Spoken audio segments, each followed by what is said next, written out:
Sam Seder on the Majority Report on the phone. It's a pleasure to welcome back to the program The Intercept's Washington, D.C. Bureau Chief, and apparently also working from home today, Ryan Grimm.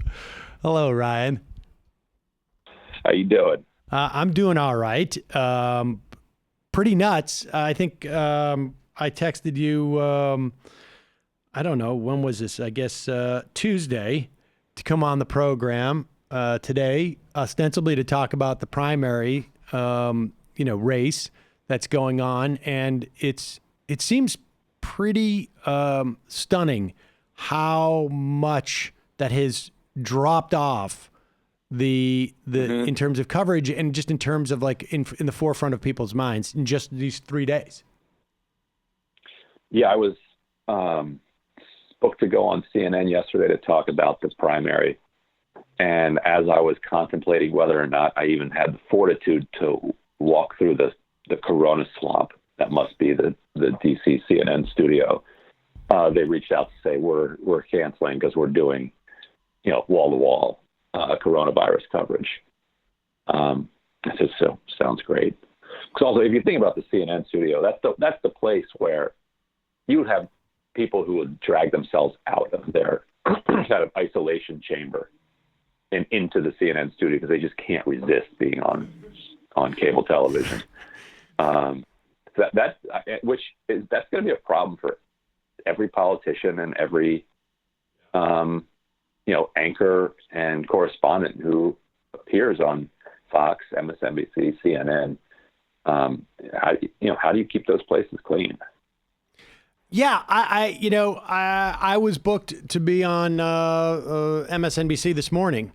I rarely do this, but it was an opportunity for me to go up against some former Joe Manchin chief of staff or something who is the ED or something of a big tent pack, which was set up exclusively for the purposes of defeating Bernie Sanders, oddly enough. Yeah, keeping the tent small. And yeah, exactly. And dark money, very, very dark money that is supporting that. And I was actually looking forward to it, but I also knew they're going to cancel. There's just not, they're not talking about it at all at this point.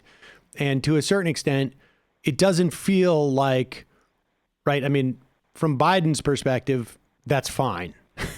It seems to me. And it doesn't feel like the Sanders campaign is, and again, it would be hard to know, right? Just by looking at cable news, but it doesn't feel like they're making a huge effort to break through this, and understandably so. It seems to me my sense is that the broad appetite for a continuance of a contentious primary just seems to be minimized at this point. Basically since Trump got on air and said, we're all doomed. Yeah. Yes, I think that's right. And also you have you have just the calendar where Bernie's up against 4 states where he got clobbered in 2016, even as he had some momentum. And there's no reason to think that, that he would do better this year, except for the fact that you can't know anything because you don't know who's going to show up, if anybody's going to show up. But I think you're right. And I think what's fascinating about Trump's lack of leadership is that he made his lack of preparedness and his manifest inability to handle this crisis so apparent that I think it triggered in millions of people around the country the impulse to take action on their own. It was like the opposite of leadership, but it had the effect of galvanizing the entire population.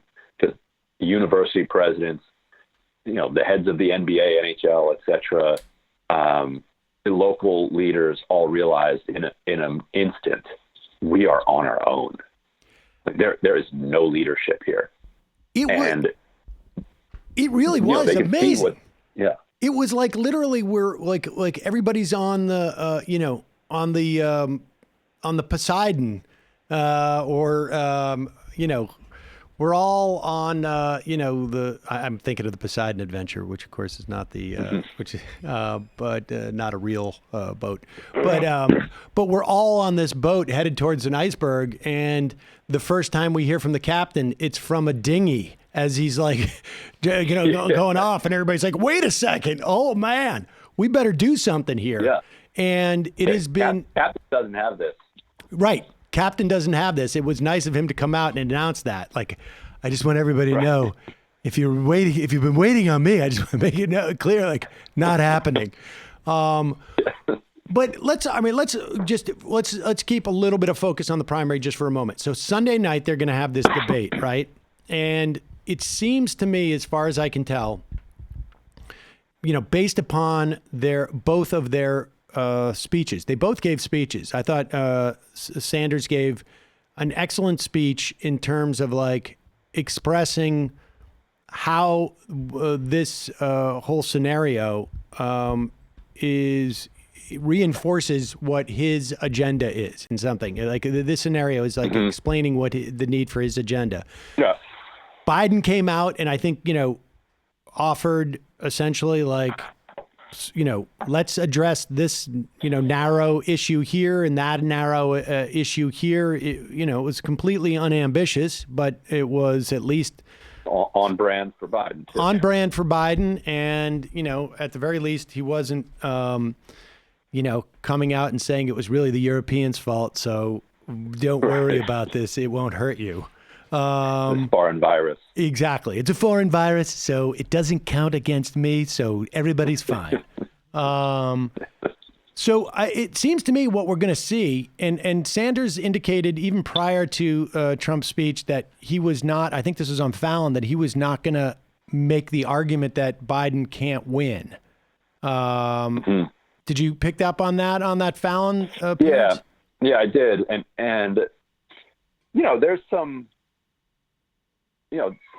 at this point, what's the upside in him saying the opposite? Because A, he's a motivated speaker. Like, even if he does say Biden can't win, it doesn't mean people are going to walk away from hearing that and say, well, Bernie says Biden can't win, so I guess I better support Bernie. Bernie had been making the case for a year that he was the more electable candidate in the pack. And there were weeks where the National Democratic primary electorate agreed with him, according to polls. And as a result, he was the front runner for a while, losing chips away at that feeling. And so, he can say it all he wants, but it doesn't mean that people are necessarily going to believe it. And also, the pandemic suggests that if Biden survives, he probably can beat Trump. Right. Trump might be at 20% approval rating by November. Yeah. We just have absolutely no idea what's going to happen over the next several months. And if the scenario that's unfolded in Italy happens here, then the Republican Party is going to utterly turn on Donald Trump. You saw Ben Shapiro already upset that there aren't enough tests. Like, as somebody said, we're all democratic socialists in a crisis. They're willing to ride or die. They were willing to ride or die with Trump as an expression, but not literally. Right. And so that will be the end of the ride for Trump if that's what happens. And if I'm Biden, I just sit in my living room and don't let anybody interact with me for 9 months because A, he's awful on the trail. He just shouts at people and tells them to vote for somebody else. He forgets what office he's running for. He forgets who he's served under. When he met with newspaper editorial boards, they would go into that meeting obviously inclined to endorse Joe Biden. Like, who is a better demographic for Joe Biden than newspaper editors and their readership, old people? And they would come out and come up with some convoluted nonsense and endorse somebody else, whether they endorse two people. The state in South Carolina actually endorsed Pete Buttigieg. Their readership is probably more than half African American. And they were so, disturbed clearly by their meeting with Joe Biden that they endorsed Pete Buttigieg. Des Moines Register did Warren, the Manchester papers did Klobuchar, New York Times endorsed several people. Everybody doing whatever they could not to endorse Biden. When you would interview people coming out of events in Iowa where Biden had spoke, they'd be like, I went in a Biden supporter and I came out looking for somebody else.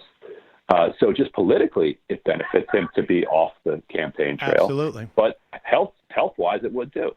Yep. Well, that is the benefit here, is that, as opposed to, we were seeing reports of they're going to hold Biden back. They're not going to let him out. This is before any of this happened. And right. They already wanted to do that. And they already wanted to do that. And the risk was, of course, that Trump is going to be out there doing these rallies going like, Sleepy Joe, just doing one event a month. What's going on, Joe? Are you okay? Should I send the doctor over? And now the campaign has obviously it would be irresponsible for them to send him out. And that conversation is just simply not going to happen. It's just taken for granted. And I want to make something clear here, because I'm going to get a bunch of emails from people going like, you're helping Donald Trump by, talking about Joe Biden's frailties. First off, they are what they are. Donald Trump does not need Ryan Grimm and Sam Seder talking about this to know that there's some fertile territory there. If you think that, then you should also think that there's no way that Donald Trump can't be defeated, because if he didn't know this stuff before we're mentioning it, then he's got a real problem. But the reality is it's going to be less it's going to be less obvious to the remainder of the Democratic vote. I mean,